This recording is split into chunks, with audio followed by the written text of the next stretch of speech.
राजगढ़ के महाराजा संग्राम सिंह की दो पत्नियां थीं। पहली पत्नी से राजा को एक बेटी हुई जिसका नाम नवेली रखा गया। नवेली बहुत ही सुंदर और शालीन थी। वो अपने व्यवहार से हर किसी का मन मोह लेती थी। वहीं दूसरी पत्नी से भी राजा को दो बेटियां थीं। राजा की दूसरी पत्नी बहुत ही लालची थी। वो सारा राजपाट हड़पना चाहती थी।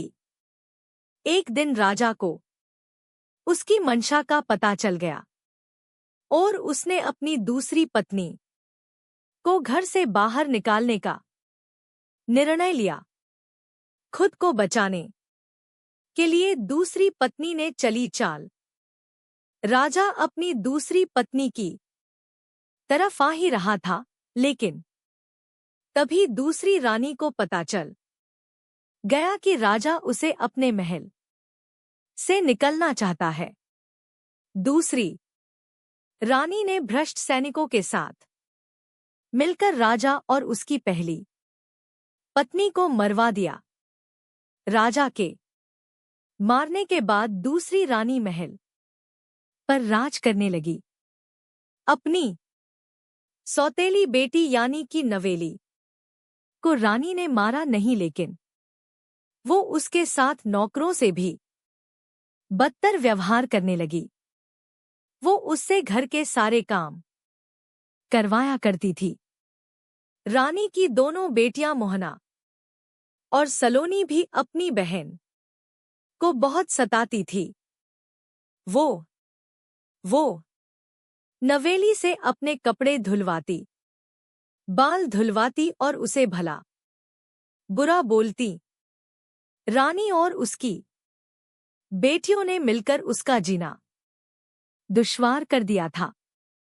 नवेली की जिंदगी में आया रोमांचक मोड़। एक दिन पास के राज्य सुजानगढ़ के राजा ने अपने महल में पार्टी आयोजन रखी, जिसका निमंत्रण उन्होंने आसपास के सभी राज्यों में भिजवाया।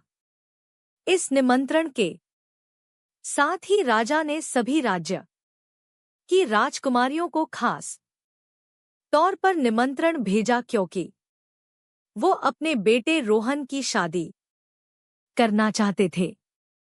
राजा चाहते थे कि आसपास के सभी राजकुमारियां वहां आए ताकि उनका बेटा अपने लिए अच्छी पत्नी चुन सके। ये निमंत्रण राजगढ़ भी पहुंचा, जहां संग्राम सिंह की दूसरी पत्नी राज कर रही थी। रानी ने इस अपनी दोनों बेटियों के साथ इस आयोजन में जाने का निर्णय लिया।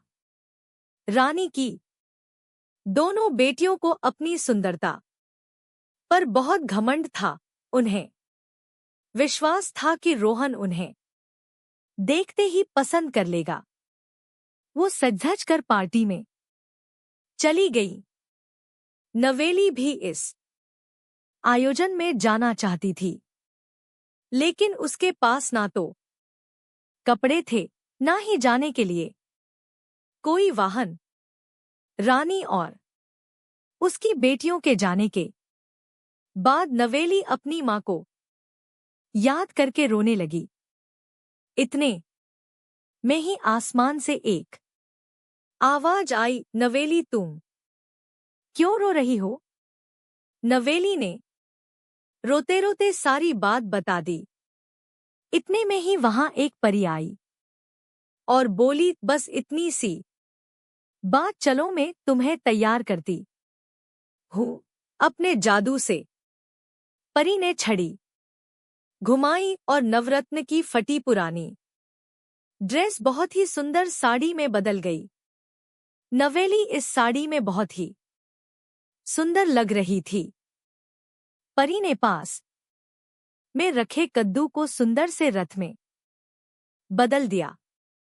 नवेली खुद को इस अवतार में देखकर बहुत खुश थी। वो आयोजन में जाने के लिए निकलने लगी।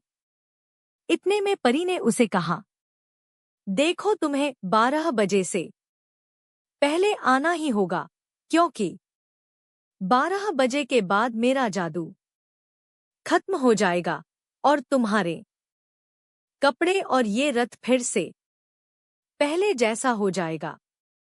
तो ध्यान रखना 12 बजे से पहले तुम घर आ जाओ।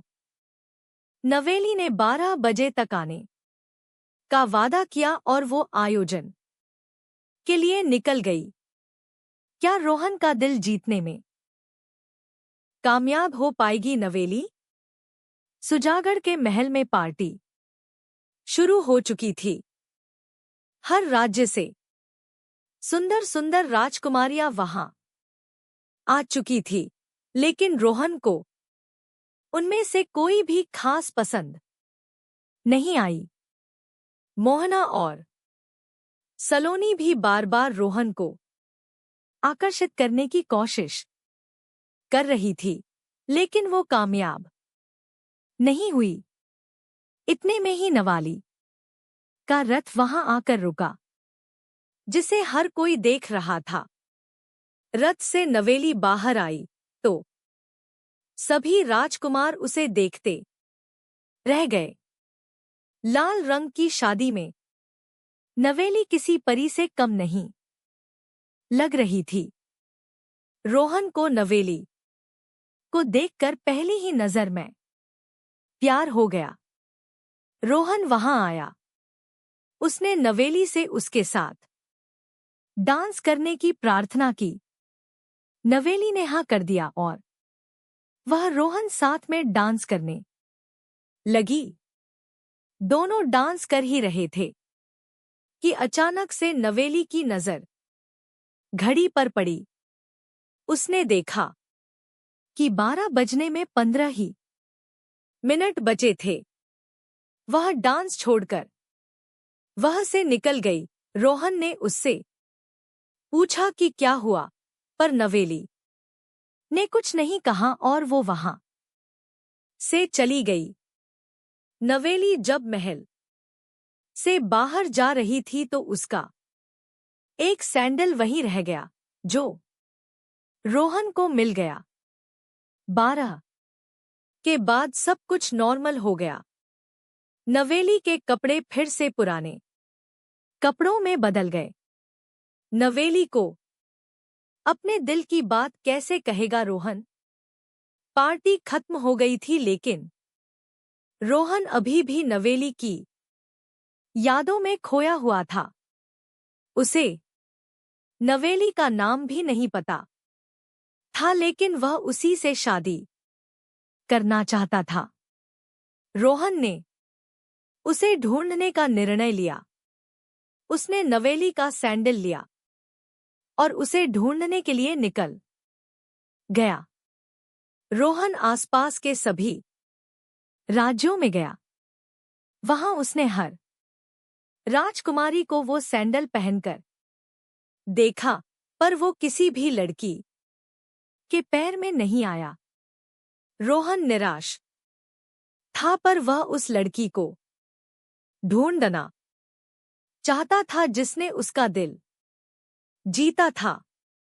आखिरकार वह सुजानगढ़ राज्य में भी पहुंचा, जहां उसकी मुलाकात मोहना और सलोनी से हुई। रोहन ने दोनों को सैंडल पहनकर देखा, लेकिन वो उन्हें भी ठीक से नहीं आया। इतने में नवेली वहां आई। वह पुराने कपड़ों में थी। रोहन ने उसे देखा तो उसने उसे उसी लड़की की झलक दिखाई दी जिसे वो ढूंढ रहा था। आखिर नवेली को मिल ही गया, उसके सपनों का राजा। रोहन ने नवेली से सैंडल पहनने को कहा तो सलोनी ने उसे ठोक दिया और कहा, यह तो यहाँ की नौकरानी है, तुम इसे क्यों सैंडल पहना रहे हो? रोहन ने उसकी बात को नजरअंदाज किया और उसने नवेली को वह सैंडल पहना दिया। आखिरकार वह सैंडल उसके पैरों में फिट हो गया। रोहन ने उससे कहा, तुम ही मेरे दिल की रानी हो। आखिरकार मैंने तुम्हें ढूंढ ही लिया। मैं तुमसे शादी करना चाहता हूं। इसके बाद रोहन उसे अपने राज्य राजगढ़ ले गया, जहां दोनों की शादी हो गई और दोनों खुशी खुशी रहने लगे।